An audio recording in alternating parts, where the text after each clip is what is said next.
Hello everyone, Aimer back with another Mission Impossible episode review. This time I'm doing Season 3, Episode 25, the last episode of this season, which is called The Interrogator. So Jim gets his instructions in a bag in yet another dingy building. The mission: 2 days from now at 4 p.m., some act of aggression is going to take place against the United States. Norvan Kruger is an enemy agent who arranged it and is being interrogated by an unfriendly nation, which is unlikely to pass on the information, even if they do get it out of it. The IMF must find out what has been planned in time to stop it. Another apartment and dossier scene this time, which is recycled footage, designed to show us the Hartford Repertory Company as extras. The IMF's plan is to make a duplicate of Kruger's house, his quarters really, and his workplace, which is a state interrogation facility. Jim is sure that Spindler, who is interrogating Kruger, won't be able to break him, as Kruger used to be an interrogator himself and knows all the techniques. So this is one of those we have to make him break himself missions, and will require seriously disorienting Kruger. We cut to Spindler having a final interrogation session with the stoic Kruger before he is to be transported to headquarters. Barney manages to sneak into the garage where Spindler's car is located and mess with it, attaching something just as it is driven away. Jim sets off the device, which disables the car on the road, allowing Officer Barney to move in with a van and a driver, which Spindler demands to take, but Barney instead offers to take them wherever they want to go, and Spindler agrees. On the next leg of their drive, Barney pumps anesthetic gas into the cab of the van, and Rollin and Willie use a rope trap to take down the accompanying guards. Spindler wakes up in a dingy cell at the IMF's big store. Calling out to Willie the desk guard, and Dr. Rollin is summoned. Spindler sees from the clipboard that Rollin is carrying that he is in Lobinsk prison, and demands to see whoever's in charge, which brings in Major Jim, who continues to discuss Spindler's pleas about being a colonel and please contact the state headquarters, indicating that he's very, very busy and he'll look into the matter tomorrow. But Spindler says tomorrow will be too late, as it is a security matter. And he very, very reluctantly admits that Kruger must be found because only he knows where the nuclear submarines prepared to launch against the U.S. are located, which gives the IMF the first piece of the puzzle. Meanwhile, Kruger is put into what appears to be his own bed in his own home, and as Jim says, the IMF only has about 3.5 hours left. Kruger awakes to see some blood spots on his shirt, a welt on his head, and a state interrogator's uniform and ID. He finds a picture of himself with his wife, but he has Cinnamon's face, and the glass on the frame is broken. Cinnamon enters the room as Kruger gets a call from his superior, General Kutsov, who says he's very sorry about his accident and the ramifications of it, but he has only 3 hours, Kruger that is, left to break him. Kruger asks Cinnamon who she is. She says she didn't know he was still experiencing memory loss, explaining that she's his wife, Anna. He says she's not his wife, and Cinnamon, as Anna agrees, as they are clearly emotionally distant and apparently in the process of separating. He claims total amnesia as Dr. Jim enters and says there's no brain damage, so it's weird that he has memory loss, but then says it doesn't matter anyway, as Kutsov will soon call him to task for failing to break prisoner Oscar Manfred, as Kruger has apparently been trying to do for weeks. Cinnamon is on it, asking Jim to try and help Kruger, but Jim says he can't be bothered, as Kruger's been very nasty to both of them. Cinnamon says she's torn about leaving Kruger because of the bad shape that he's in. Jim needles Kruger about not having time to complete his task, which only makes Kruger more insistent on trying to do it, saying his memory will come back once he gets going again. Kruger and Jim go to the interrogation room, which gives Kruger flashbacks to his own time with Spindler as prisoner Rollin is brought in. Studying the file, Kruger sees a real Anna's face as Rollin's wife, scrambling his neurons even further. He also finds in the file that Rollin has apparently admitted at one point something about a submarine launch, causing further flashbacks to his interrogation career. Rollin claims that his code name is Spindler as another obfuscating detail, and mentions the submarine attack on the U.S. Kruger recalls fragments of his own interrogation with the real Spindler asking him, "Where are the submarines? Where are the submarines?" He yells the same question at Rollin, who yells back, "No, I won't tell you," and Kruger then starts to see himself doing the same thing. Dr. Jim cuts the session short as Rollin goes unconscious. Kruger snaps momentarily and rushes to Rollin's cell, seeing himself lying there before the memory goes away. Kruger tells him he's going back to his room for a while to rest, as Rollin rushes to get himself ready for the next step, which is to put on a Spindler mask. Returning to his quarters, Kruger sees Rollin as Spindler there, talking to Anna about their plans of being together, which is now complicated because of Kruger's predicament. Kruger bursts in, having flashbacks of the real Spindler, pushes Anna away in the confusion. Rollin, the Spindler, who says he is Dietrich, pulls a pistol on him and leads Anna away, telling her that Kruger isn't worth it and they need to get away from him. Jim returns to tell Kruger that the prisoner is conscious again. Kruger asks him why would he see Dietrich as Spindler and himself as a prisoner. And psychiatrist Jim says it's due to the stress of what has happened. His mind has invented Spindler as a persecutor, and his sense of reality is warped. Returning to the interrogation room, Kruger keeps berating Rollin for the location of the submarines, and Rollin finally breaks down, but just starts mouthing silently, with Kruger yelling at him to speak up, speak up. After a minute or so, Rollin changes his demeanor and takes the role of interrogator, demanding answers from Kruger. The guards return to take Rollin away as he lunges at Kruger. Jim congratulates Kruger on his success, as Manfred clearly admitted the location of the submarines, but Kruger says he couldn't hear what was being said. Jim says that Kruger is showing a pattern of looking for excuses to fail and is blocking out anything that he doesn't want to hear, but the knowledge is there in his memory. Cinnamon returns and says she won't leave Kruger, she couldn't do it, as the call comes in that Kutsov has arrived. After some tense moments where Kutsov gives the order for Kruger and Anna to be executed for his failure, he racks his brain and suddenly remembers the location, which Barney immediately transmits via Morse code, with an hour left to spare, which I guess is to allow the U.S. Navy to deal with the threat. Makes sense. The IMF puts the confused Spindler and glum Kruger back in the military van and heads away. Mission accomplished. I'm going to give this episode a grade of a C+, right on the borderline with a B-.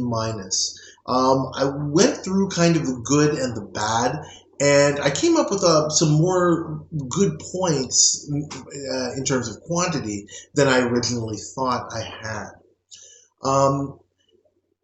So starting with the good, the degree of difficulty on this mission is very, very high. There's kind of a counterpoint to that, but just as far as what the good is, I'll leave it at that. This is not an easy thing to do, even with the time factor that is involved as a plot device. Accomplishing this sort of mission, getting information out of a target that they're unwilling to give is difficult at best. So kudos for that. The teamwork is great, not decent. Barney and Willie don't do a whole heck of a lot in this episode. It's mostly driven by Jim, Rollin, and Cinnamon, so that's okay, but not great. This is a mission where the IMF doesn't have what I would call perfect knowledge. They don't know what the threat is. They actually have to figure that part out and then figure out how to get the specific information they need from Kruger. They didn't know it was a submarine attack, right? They had to find that out from Spindler. So that was kind of neat. I like the way that they use the flashback techniques.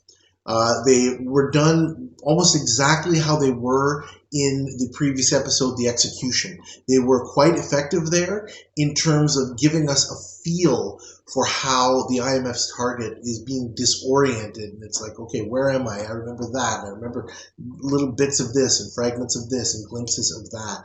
And I think it's effective as part of the story and as part of the screenplay, like the actual television presentation, I guess is what I want to say, in terms of, okay, now the guy's confused, and it's a good visual of that.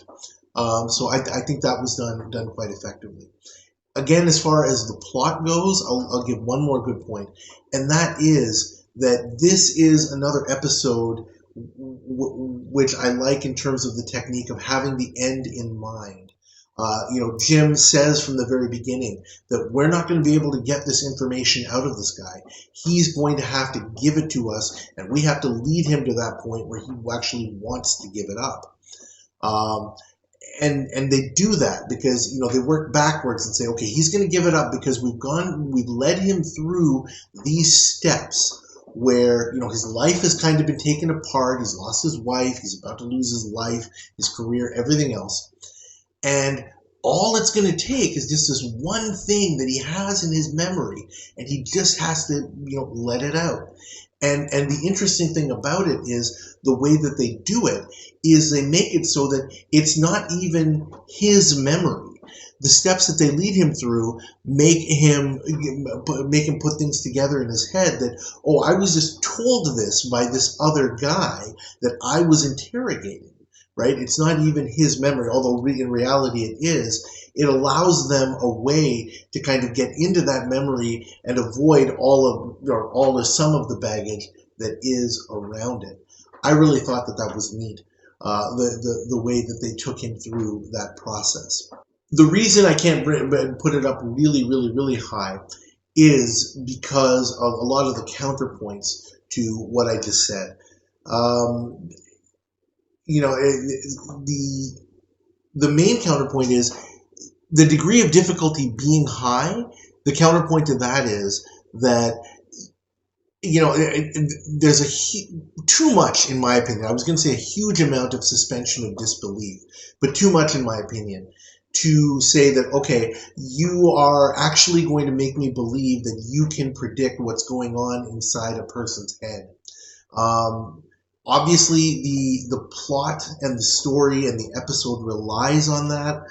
I don't know what exactly it is. I can't put my finger on it, so I'm not going to declare it as too bad a trope. But it just seemed a little bit too much for me that the IMF was able to say that, okay, if we just do this, this, this, and this, we're going to get the information we need out of this guy because we know how his mind works. You can't really know that. There's too many unknowns there, frankly. The other things that I would say are not so great. The episode is a bit of a slow mover. I've mentioned that about a lot of episodes. I prefer a more lively pace. It kind of has to be because some of the things need to be drawn out a little bit. And as I mentioned, there is this process that they need to go through. And it's a good process, but the counterpoint of that is, boy, it really does kind of slow down the episode. The other things which I would say are not really they're not bad, but they're not great. I would say that the guest stars are, nothing wrong with their acting, but again, I just the vibe that I get from Henry Silva as Kruger. Maybe it's just him being a really, really, really good actor. I can give him the benefit of the doubt about that, as being this guy who's supposed to have this very unlikable edge to him. He's obviously, he obviously wasn't very kind to his wife. He's obviously not very good to the people that he works with. And so he's just a very, very unlikable character. And maybe that's just Henry Silva playing him that way. But I just don't get a very, very great vibe from this character. If it's deliberate, then that's great. I'm just not sure that it was really just deliberate or whether that's maybe just a Henry Silva vibe. I don't know. But I can kind of give him the benefit of the doubt on that. I wasn't really thrilled about this character. Let's put it that way. Gunnar Hellstrom as Spindler is okay. I would say he's not great. That's a very, very tough role for us to watch. Certainly anybody who's watched the first episode, the first season episode, The Legend, with the whole, let me be your Führer thing. Yeah, that's kind of hard to get over for watching him in another episode because I can't get that memory out of my head, especially when he uses the same voice as the interrogator, saying, answer me, answer me, answer me. It's like I was just having complete flashbacks myself, to that episode because, it's really, really hard to get that out of my head, at least. So again, I'll stick with my grade of C+. A lot of individual good points, but they're not great points that really would take an episode up higher than that. Individually, they're good. There are just some things about the episode where I wouldn't say that this is one of the above average episodes. I think it's right there at that average level, and that's why I'll stick with a C+. Moving on from that, this is the end of season 3, and I do have to comment about some of the things that happened, after season 3 ended and before season 4 started. So, I mean, I have a choice of whether I will add that to the first season 4 review or do it now. I figure I might as well say a little bit about it now.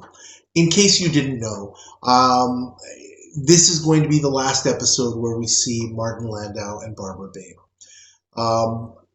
You can read all about it in the Mission Impossible dossier, and I certainly advise you to do that. I don't have to rehash the whole thing. There's really no point about it. I'll just hit some of the high notes. Martin Landau, as you may remember from season 1, he was basically a special guest star. He was not under contract. Unlike the other stars, he did not sign a 5-year contract. Peter Graves did, Greg Morse did, I'm sure Peter Lupus did, but Landau did not. Barbara Bain actually also was under contract. As a side note, Landau signed a year-to-year deal, and from what I read, from Landau's perspective, he felt that he should be getting more money. Apparently there were some issues where Peter Graves had a most favored nation contract, meaning that nobody was allowed to make more money than him. So if Landau got a raise, Peter Graves got a raise. At least that's the story, and the producers just wouldn't do it. At least that's from Landau's perspective. The producers obviously had a different story, and saying that the demands were unreasonable. Barbara Bain's situation was different. She was under contract. According to the story from the book, there were some miscommunications there between the producers and Barbara's people. She was supposed to be at certain places for filming at a certain time. She apparently didn't get the memo or the information. Everybody was confused. I think the one thing that everybody can agree on is that in both cases, the situations were not handled well. I can say, again, taking something that I've heard from other wrestling podcasts and applying it to entertainment in general, such things generally boil down to 2 issues, either cash or creative. Meaning that, if a certain talent, a certain entertainer doesn't want to do something and doesn't like what they're doing, they're going to complain about it. Or they're going to complain about how much money that they're getting for it. And oftentimes, not always, but oftentimes, cash will override creative. People will end up doing something even if they don't necessarily like it, if there's enough money involved. I have no idea what the case was here. It's not really that important now. To kind of rehash it. I'm quite certain that the truth, as always, lies somewhere in the middle of all of the stories. But the bottom line is that this is the last episode that you're going to see those 2. So season 4 is going to have a very, very, very different vibe. Again, for those who may not know, Leonard Nimoy from Star Trek is going to replace Martin Landau essentially and kind of take on that role, replacing Roland Hand with the great Paris. There was a struggle to find a female agent, so we're going to have kind of a bunch of different guest stars in season 4, and we'll talk a lot about those ladies when those reviews come. So just wanted to kind of give a little bit of insight into that and a little bit of my take on it, and I think that's about it. Thank you all for watching as usual. Please like this episode. Please subscribe to my channel if you haven't already. And please leave your comments, whether it's about this episode or about Season 3 in general. Glad to finally wrap this up. and kind of move on, turn the page a little bit. I think it's pretty much universally accepted that there's there's this set of episodes between season 1 and 3 with the kind of the core cast that everybody remembers, and then things do change after it. And some people are like, "Oh, I didn't like any episodes after season 3." That's really unfair. There's a lot of good stuff coming up in the next seasons. And let's not have any illusions. There were some clunkers in these first 3 seasons, even in this season itself. They weren't all great. So let's just leave it at that. Thank you again for watching, and I'll see you next time for season 4.